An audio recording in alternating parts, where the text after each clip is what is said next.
नमस्कार साथियों, स्वागत है आपका अनुष्का एकेडमी ऑनलाइन प्लेटफॉर्म पर।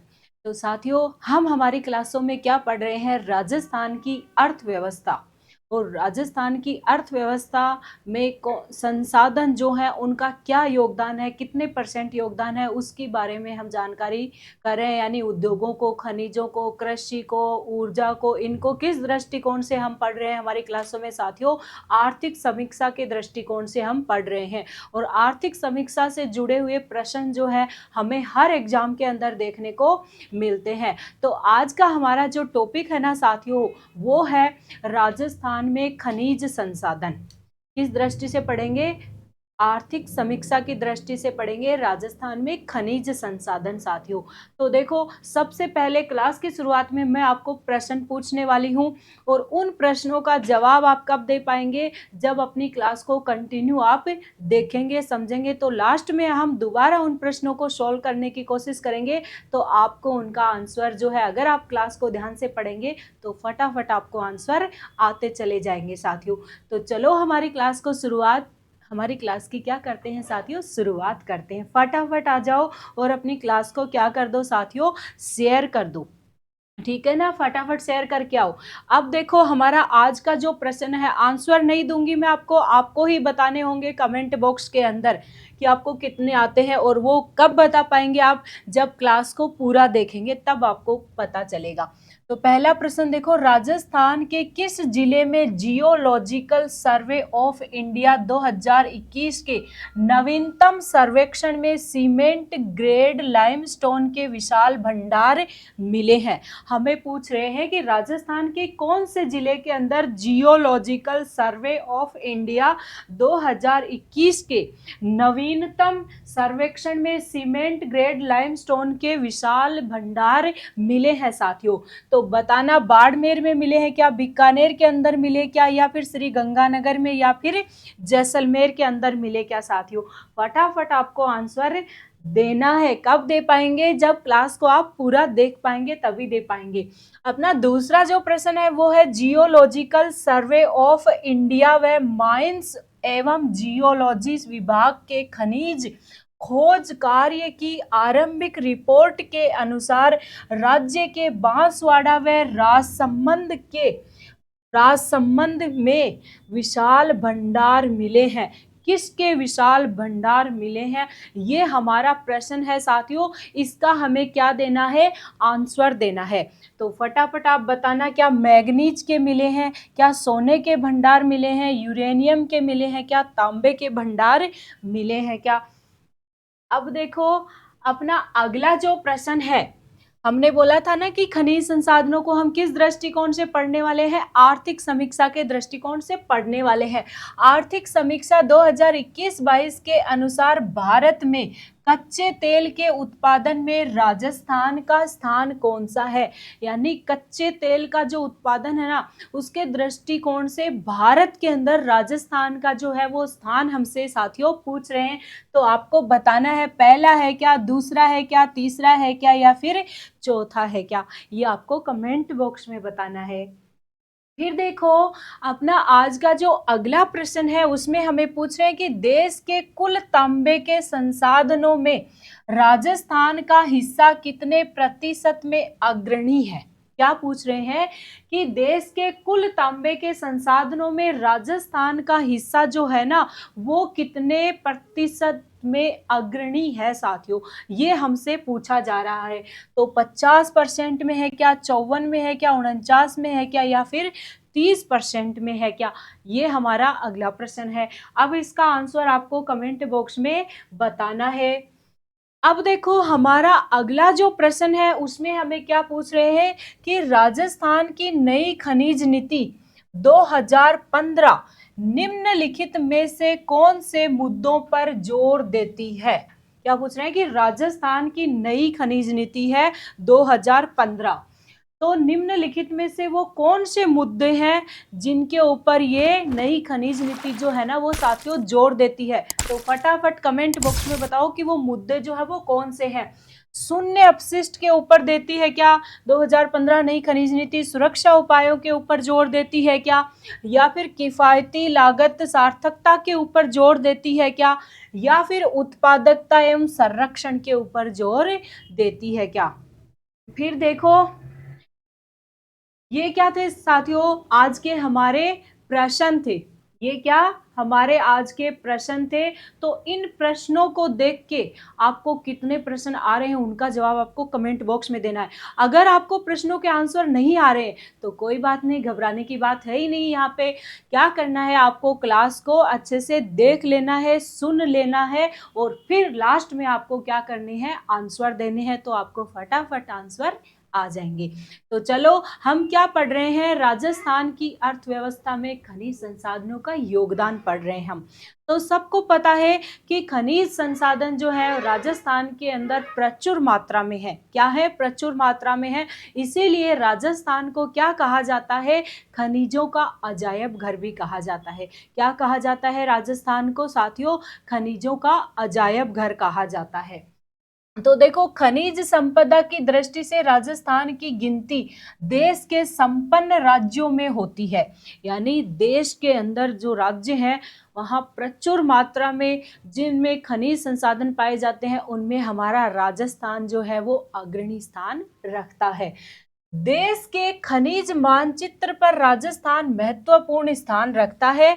राजस्थान महत्वपूर्ण इसीलिए तो क्या कहते हैं, राजस्थान को खनिजों का अजायब घर भी कहा जाता है। खनिजों में काफी विविधता पाई जाती है। हमारे राजस्थान में क्या है साथियों, खनिजों में क्या है, विविधता पाई जाती है। अनेक प्रकार के खनिज संसाधन जो है हमारे राजस्थान के अंदर पाए जाते हैं। इसीलिए खनिजों का अजायब घर भी राजस्थान को कहा जाता है। खनिजों का संग्रहालय जो है वो भी अपने राजस्थान को कहा जाता है और अजायब घर भी अपने राजस्थान को कहा जाता है। राजस्थान में सर्वाधिक खनिज, हमसे प्रश्न पूछ लिया जाए कि राजस्थान में सबसे ज्यादा खनिज जो है वो कौन से क्षेत्र में पाए जाते हैं, तो क्या याद रखेंगे, अरावली पर्वतमाला व पठारी क्षेत्र से सबसे अधिक खनिज जो है वो निकाले जाते हैं। और ये आर्थिक समीक्षा की रिपोर्ट 2022-23 में जो आई है ना, उसके अनुसार है साथियों कि सर्वाधिक खनिज संसाधन अरावली क्षेत्र से और पठारी क्षेत्र से राजस्थान के अंदर निकाले जाते हैं। इतनी सी बात आपको समझ में आ गई होगी। अब देखो, हम बात करते हैं कि राजस्थान में कितने प्रकार के खनिज पाए जाते हैं। तो साथियों, राजस्थान के अंदर जो है वो 81 यानी 81 प्रकार के खनिज पाए जाते हैं। कितने प्रकार के खनिज पाए जाते हैं अपने राजस्थान में? 81 प्रकार के खनिज राजस्थान में पाए जाते हैं। लेकिन वर्तमान में 58 खनिजों का ही उत्खनन हो रहा है। यानी कितने खनिजों का उत्खनन हो रहा है? 58 खनिजों का वर्तमान में उत्खनन हो रहा है। लेकिन पाए कितने जाते हैं? तो पाए जाते हैं साथियों 81 प्रकार के। और उत्खनन याद रखना है, 58 प्रकार के खनिजों का ही उत्खनन हो रहा है। राजस्थान में वर्तमान में खनन पट्टों का आवंटन जो है ई नीलामी बोली प्रक्रिया के द्वारा किया जा रहा है। देखो, ध्यान देने योग्य बात कि राजस्थान में वर्तमान समय के अंदर जो खनन पट्टों का आवंटन है ना, कि कौन खनन करेगा, उन पट्टों का आवंटन की जो नीलाम आवंटन होता है, बांटा जाता है कि कौन करेगा, तो उसके लिए क्या है साथियों, ई नीलामी बोली प्रक्रिया के द्वारा किया जाता है। कौन सी प्रक्रिया के द्वारा किया जाता है? ई नीलामी प्रक्रिया के द्वारा खनन पट्टों का आवंटन साथियों राजस्थान के अंदर किया जाता है। किया जा रहा है। राजस्थान में प्रधान खनिजों के 169 खनन पट्टे, याद रखना कितने प्रधान जो खनिज है, मुख्य जो खनिज है 169 खनन पट्टे व अप्रधान खनिजों के 15 खनन पट्टे व 17,462 खदान लाइसेंस जो है वो क्या किए गए हैं साथियों, जारी किए गए हैं। यानी 17,759 खनन पट्टे और 17,462 खदान लाइसेंस जो है वो क्या किए गए हैं, राजस्थान के अंदर साथियों जारी किए गए हैं। ये बात याद रखनी है। ये हम किसके अनुसार पढ़ रहे हैं? आर्थिक समीक्षा की रिपोर्ट आई थी ना 2022-23 के अंदर, उसके अनुसार पढ़ रहे हैं। बिल्कुल लेटेस्ट डाटा है साथियों अपने। फिर देखो, प्रधान खनिज व अप्रधान खनिज होते क्या है? हमें क्या जानना है कि प्रधान खनिज व अप्रधान खनिज जो है वो होते क्या है? तो प्रधान खनिज 1960 के खनिज रियायती नियम, 1960 में खनिज रियायती नियम एमसीआर के अंतर्गत आने वाले खनिज प्रधान खनिज माने जाते हैं। प्रधान खनिजों के लिए रॉयल्टी व नियमों का निर्धारण जो है ना वो केंद्र सरकार के द्वारा किया जाता है। प्रधान खनिज जो होते हैं उनके लिए क्या नियम होंगे, उनका उत्खनन से संबंधित, तो वो जो नियम है ना प्रधान खनिजों के, वो कौन सी सरकार के द्वारा निर्धारित किए जाते हैं साथियों? केंद्र सरकार के द्वारा निर्धारित किए जाते हैं। यानी ऐसे ही सरल भाषा में याद रख लेना, केंद्र सरकार के द्वारा जिन खनिजों के नियम और रॉयल्टी निर्धारित किए जाते हैं वो कौन से खनिज होते हैं? वो प्रधान खनिज होते हैं साथियों। और अप्रधान खनिज जिनके नियम जो है वो राज्य सरकार के द्वारा, सरल भाषा में अप्रधान खनिज रियायती नियम एमएमसीआर के अंतर्गत आने वाले खनिज अप्रधान खनिज माने जाते हैं।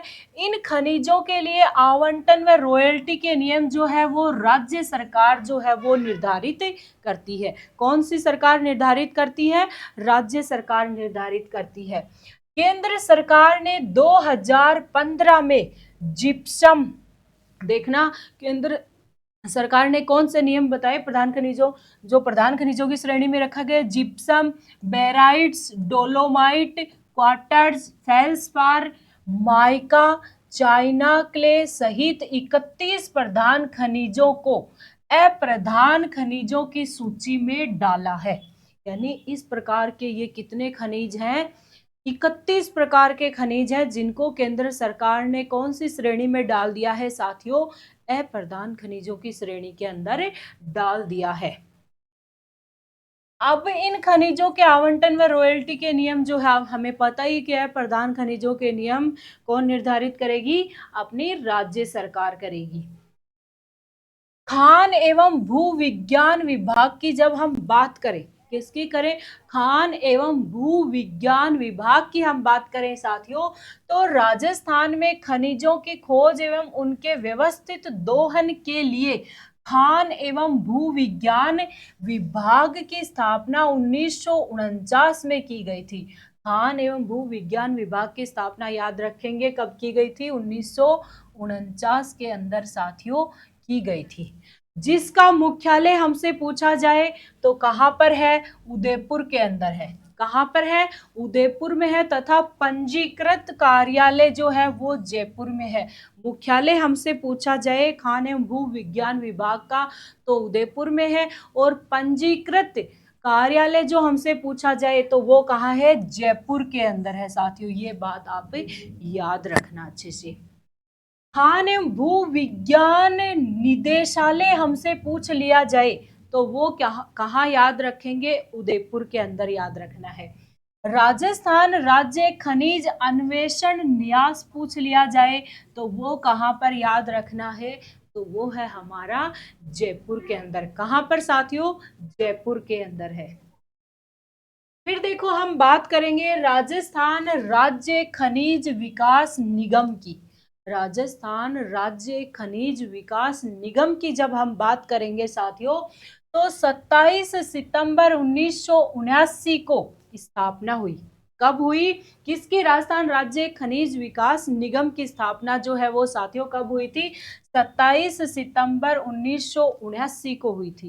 याद रखना है 27 सितंबर 1979 को हुई थी। 20 फरवरी 2003 को आरएसएमडीसी का, किसका? आरएसएमडीसी का विलय जो है वो राजस्थान राज्य खान व खनिज लिमिटेड आरएसएमएमएल में कर दिया गया था। इन दोनों को क्या कर दिया गया था? एक कर दिया गया। और कब किया गया? 20 फरवरी 2003 के अंदर साथियों किया गया।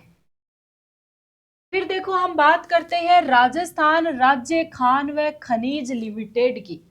राजस्थान राज्य खान व खनिज लिमिटेड की जब हम बात करते हैं तो 30 अक्टूबर 1974 को इसकी स्थापना हुई। कब हुई? क्या याद रखना है? 30 अक्टूबर 1974 की तारीख याद रखनी है। राजस्थान राज्य खान व खनिज लिमिटेड की क्या हुई थी साथियों? स्थापना हुई थी। उदयपुर में की गई थी। पहले इसे 1947 के अंदर बीकानेर में जिप्सम लिमिटेड के नाम से स्थापित किया गया था। पहले इसको बीकानेर में जिप्सम लिमिटेड के नाम से स्थापित किया गया था। सन याद रखना 1947 के अंदर। 1974 में राजस्थान राज्य खान व खनिज लिमिटेड के नाम से स्थापना की गई, जिसका मुख्यालय उदयपुर में है और पंजीकृत कार्यालय जो है वो कहाँ पर है? जयपुर में। मुख्यालय उदयपुर में और पंजीकृत जो कार्यालय है वो कहाँ है? तो वो है अपने जयपुर जिले के अंदर साथियों। अब देखो, राजस्थान खान व खनिज लिमिटेड के द्वारा स्टील अथॉरिटी ऑफ इंडिया के साथ में हल्की सिलिका लाइमस्टोन आपूर्ति के लिए दीर्घकालीन अनुबंध किए गए हैं। किसके साथ? राजस्थान खान व खनिज लिमिटेड के द्वारा। जो हमने विभाग पढ़ा ना, राजस्थान खान व खनिज लिमिटेड विभाग, उसके द्वारा किसके साथ में? याद रखना, स्टील अथॉरिटी ऑफ इंडिया। किसके साथ में? स्टील अथॉरिटी ऑफ इंडिया के साथ में हल्की जो सिलिका है लाइमस्टोन, उसकी आपूर्ति के लिए लंबे समय तक अनुबंध जो है वो किए हैं साथियों। फिर देखो, Rajasthan state mines and minerals की हम बात करें, जिसको शॉर्ट में क्या कहते हैं? RSMML कहते हैं। पूरा नाम Rajasthan state mines and minerals. तो इसका मुख्य जो काम है वो राज्य के अंदर किफायती तकनीकों का उपयोग करते हुए, किफायती तकनीकों का, बढ़िया तकनीकों का उपयोग करते हुए खनिज संपदा का दोहन करना, उत्खनन करना और खनिज आधारित परियोजनाओं को क्या देना साथियों? बढ़ावा देना। ये इसका मुख्य कार्य है। कंपनी की जो मुख्य गतिविधियां हैं उनको 4 भागों के अंदर डिवाइड किया गया है। कितने भागों में? 4 भागों के अंदर डिवाइड किया गया है साथियों। अब देखो वो 4 भाग कौन कौन से हैं? तो वो है strategic business unit and profit centre, जो रॉक फॉस्फेट के लिए है। कहाँ? झामर कोटड़ा। झामर कोटड़ा कहाँ पर है? उदयपुर के अंदर है। Strategic business unit and profit centre gypsum, ये कहाँ पर है? बीकानेर के अंदर है। कंपनी के 4 भाग किए गए ना, उनको पढ़ रहे हैं हम। Strategic business unit and profit centre limestone, जो कहां पर है? जोधपुर जिले के अंदर है। फिर देखो, strategic business unit and profit centre lignite, ये कहां पर है? जयपुर के अंदर है। ये जानकारी जो है वो आर्थिक समीक्षा जो आई थी 2022-23 में, उसके अनुसार हम पढ़ रहे हैं।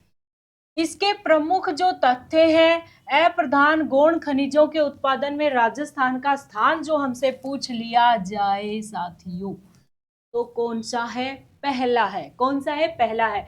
यानी अप्रधान खनिज जिनके रॉयल्टी नियम जो है उनको कौन निर्धारित करता है? राज्य सरकार करती है। तो उन खनिजों के उत्पादन में अपना राजस्थान का स्थान जो है वो कौन सा है?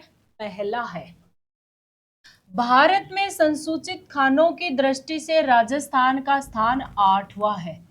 और भारत में जो संसूचित खानों की दृष्टि से हम बात करें तो अपने राजस्थान का स्थान कौन सा आएगा?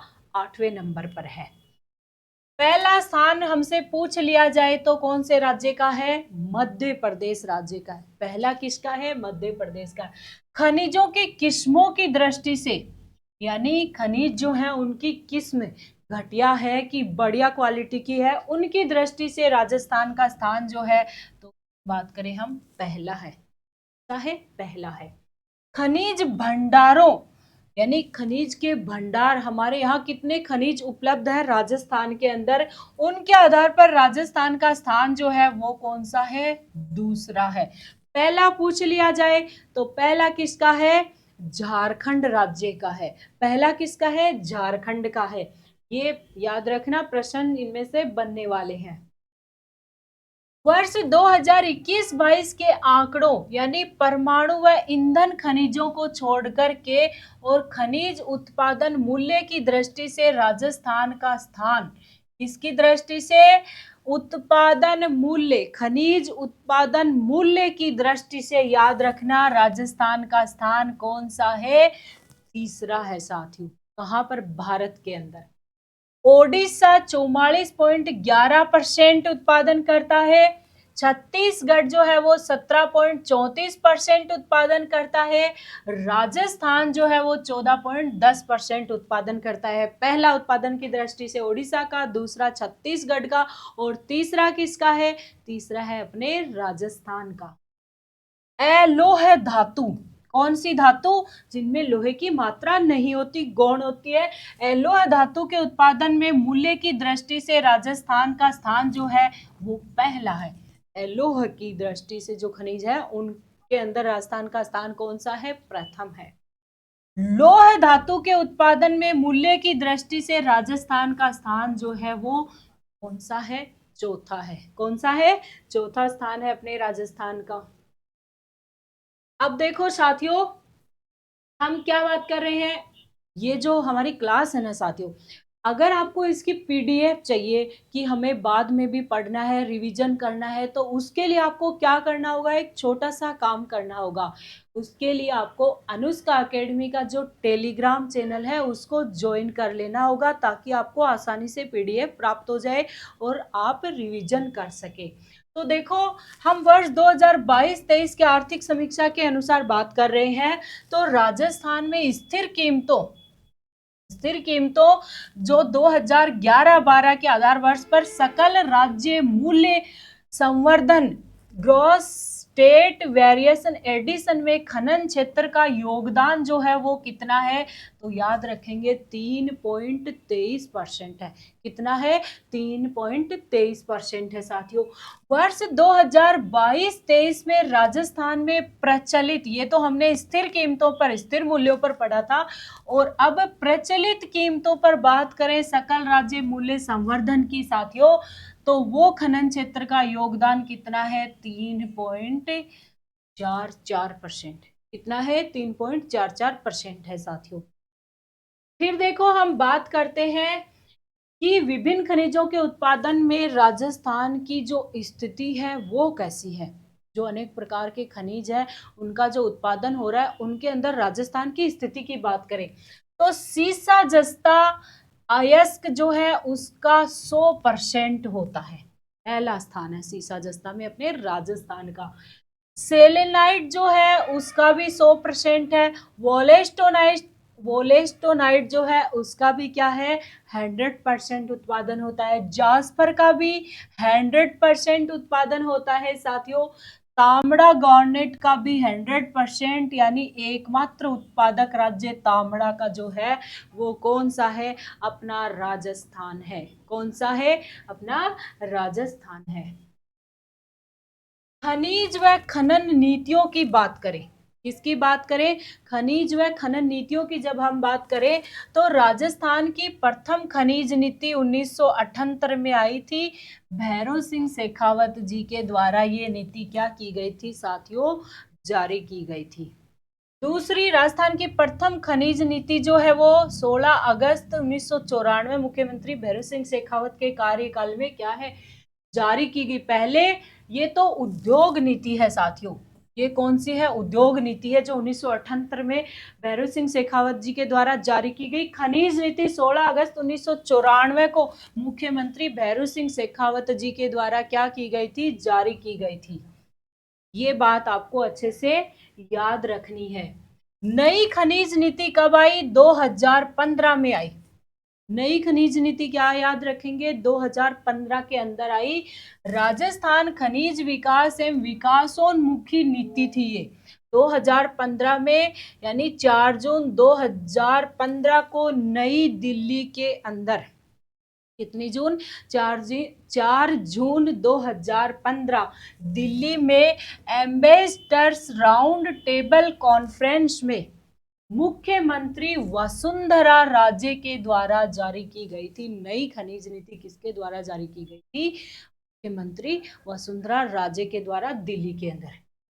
विजन 2020 की जब हम बात करें तो 15 अगस्त 1999 को जारी की गई और इसे दीर्घकालीन योजना में खनिज संपदा को वैज्ञानिक तरीके से दोहन करने, खनिज संपदा से हम क्या पढ़ रहे हैं? आर्थिक अर्थव्यवस्था पढ़ रहे हैं, तो अर्थव्यवस्था में योगदान, खनिज संपदा में राजस्व में वृद्धि करना व आधारभूत सुविधाएं उपलब्ध कराने की योजना बनाई गई।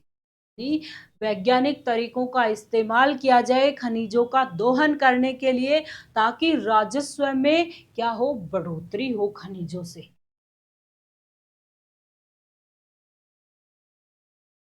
अब देखो साथियों, हमने पिछली क्लास में नहीं, अभी इसी क्लास के अंदर हमने क्या किए थे? शुरुआत में प्रश्न देखे थे, तो उनका आंसर जो है वो मैंने आपको नहीं बताया था, उनको छोड़ा था कि आप लोग जब पढ़ लेंगे क्लास में पूरा मैटर, तो उसके बाद में प्रश्नों का आंसर देना जो है वो आसान हो जाएगा साथियों। अभी खनिज का टॉपिक जो है वो अपना कंप्लीट नहीं हुआ, लेकिन इसमें से जो भी प्रश्न बन सकते हैं, परीक्षाओं में आए हुए प्रश्न है साथियों, तो दोबारा आने की संभावना है, तो उनको हम फिर से देखते हैं और उनका आंसर करने की कोशिश करते हैं साथियों। तो फटाफट देखो और उत्तर देने की कोशिश करो। तो देखो अपना पहला प्रश्न, हमने क्या पढ़ा था कि राजस्थान के किस जिले में जियोलॉजिकल सर्वे ऑफ इंडिया 2021 के नवीनतम सर्वेक्षण में सीमेंट ग्रेड लाइमस्टोन के विशाल भंडार मिले हैं? तो वो कौन सा है? तो बाड़मेर है क्या, बीकानेर है क्या, श्री गंगानगर में मिले हैं क्या, या फिर जैसलमेर में मिले हैं क्या? तो साथियों कहाँ पर मिले हैं? तो याद रखेंगे, सीमेंट ग्रेड लाइमस्टोन के भंडार जो है वो कहाँ पर मिले हैं? वो अपने जैसलमेर जिले के अंदर मिले हैं। कहाँ पर मिले हैं? जैसलमेर जिले के अंदर मिले हैं। अब देखो दूसरा प्रश्न हमने पढ़ा था, जियोलॉजिकल सर्वे ऑफ इंडिया व माइंस व जियोलॉजी विभाग के खनिज खोज कार्य की आरंभिक रिपोर्ट के अनुसार राज्य के बांसवाड़ा व राजसमंद में विशाल भंडार मिले हैं। राजसमंद में और बांसवाड़ा में विशाल भंडार मिले हैं। किसके मिले हैं? मैग्नीज के मिले क्या, सोना मिला क्या, यूरेनियम मिला क्या, या तांबा मिला क्या? तो क्या मिला है साथियों? मैग्नीज के मिले। किसके मिले हैं? राजसमंद और बांसवाड़ा में मैग्नीज के विशाल भंडार साथियों मिले हैं। फिर देखो अपना अगला जो प्रश्न है, उसमें हमें क्या पूछ रहे हैं कि आर्थिक समीक्षा 2021-22 के अनुसार भारत में कच्चे तेल के उत्पादन में राजस्थान का स्थान जो है ना वो कौन सा है? यानी कच्चे तेल का उत्पादन है उसमें राजस्थान जो है उसका कौन सा स्थान है? पहला है क्या, दूसरा है क्या, तीसरा है क्या, या चौथा है क्या? तो देखो साथियों, कौन सा स्थान है अपने राजस्थान का कच्चे तेल के उत्पादन में? दूसरा स्थान है। कौन सा है? दूसरा स्थान है। फिर देखो देश के कुल तांबे के संसाधनों में राजस्थान का हिस्सा जो है वो कितने प्रतिशत में अग्रणी है राजस्थान? तो कितने में है? 50% में है क्या, 54 में है क्या, 49 में है क्या, या 30% के अंदर है क्या? तो अपना राजस्थान जो है ना साथियों वो कितने परसेंट में आगे है? 54% के अंदर अपना राजस्थान जो है वो आगे है। ये बात याद रखना। फिर देखो अपना अगला प्रश्न है, राजस्थान की नई खनिज नीति 2015 निम्नलिखित में से कौन से मुद्दों के ऊपर जोर देती है? यानी अपने राजस्थान की नई खनिज नीति है, अभी हम पढ़ के आए हैं, वसुंधरा राजे जी के द्वारा दिल्ली के अंदर जारी की गई थी 2015 में। तो वो है उसके उद्देश्य, मुद्दे जो हैं वो कौन से हैं जिनके ऊपर वह जोर देती है? नई खनिज नीति किन मुद्दों पर जोर देती है साथियों? तो देखो, शून्य अपशिष्ट प्राप्त हो, इसके ऊपर देती है क्या? सुरक्षा के उपाय किए जाए, इस मुद्दे पर जोर देती है क्या? किफायती लागत और सार्थकता के ऊपर जोर देती है, ये है क्या? या फिर उत्पादकता और संरक्षण दोनों पर जोर देती है क्या? फटाफट बताओ। कौन से मुद्दे हैं जिनके ऊपर अपनी नई खनिज नीति जो है वो जोर देती है। तो साथियों, शून्य अपशिष्ट प्राप्त हो, यानी वेस्टेज बिल्कुल नहीं हो, जीरो वेस्टेज हो, उसके ऊपर भी जोर देती है। सेफ्टी मेजर्स के ऊपर भी क्या देती है, जोर देती है, यानी सुरक्षा के उपाय भी किए जाएं, इसके ऊपर भी। ये बात भी सही, ये बात भी सही। किफायती लागत और सार्थकता, लागत कम हो, अफोर्डेबल लागत हो, उसके ऊपर भी क्या देती है नई खनिज नीति, जोर देती है। उत्पादकता और संरक्षण, प्रोडक्टिविटी जो है वो भी बढ़े और संरक्षण भी उसका किया जाए आगे के लिए, तो इसके ऊपर भी नई खनिज नीति जो है ना वो जोर देती है। तो क्या हो गए, चारों सही हो गए। तो ये भी नहीं होगा, ये भी नहीं होगा, ए बी सी और डी सभी पर जोर देती है। तो ए बी सी और डी चारों मुद्दों के ऊपर क्या देती है, नई खनिज नीति जोर देती है। अगला प्रश्न है, खनिज संपदा की दृष्टि से, नहीं नहीं, अपने प्रश्न क्या हो गए, खत्म हो गए साथियों। तो हमारी आज की जो क्लास थी ना वो ये थी। आपको जो है वो क्लास कैसी लगी ये आपको कमेंट बॉक्स में जरूर बताना है। अपने साथियों के साथ में क्लास को क्या करना है, शेयर करना है, ताकि जो है हमारा मनोबल बढ़े और हम आपके लिए बढ़िया बढ़िया मैटर जो है वो उपलब्ध करवाते रहें, ताकि आपका रिवीजन होता रहे। अगली क्लास में फिर मिलते हैं खनिजों का दूसरा भाग पढ़ने के लिए। तब तक के लिए धन्यवाद।